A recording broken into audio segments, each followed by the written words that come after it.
আব্বা আব্বা আব্বা আব্বা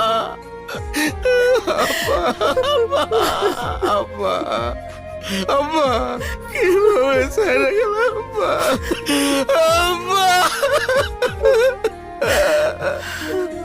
আব্বা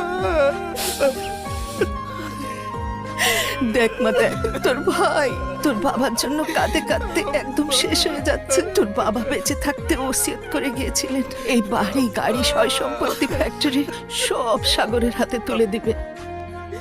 তুই তো দেশে থাকবি না, সবকিছু তো সাগরকেই দেখতে হবে। আর এই কারণেই তোর বাবা তোকে দেশে আসতে বলেছিল।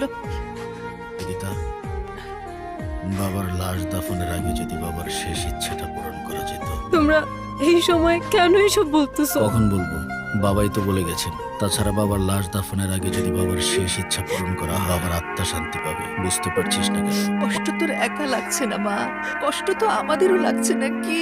রেদিতা, মার কথা শোন, সই কর।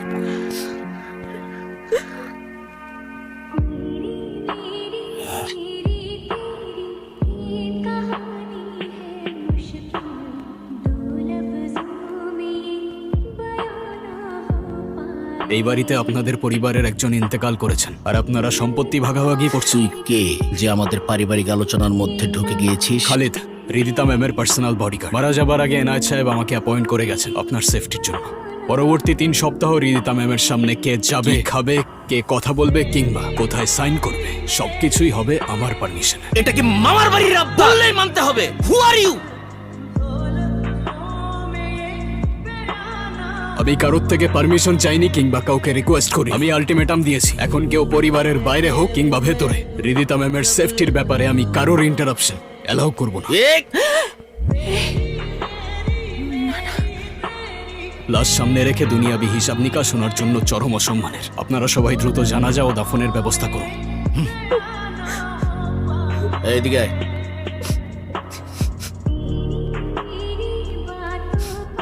তুই ওদিকে যা। আশহাদু আল্লা ইলাহা ইল্লাল্লাহ মুহাম্মাদুর রাসূলুল্লাহ। আশহাদু আল্লা ইলাহা ইল্লাল্লাহ।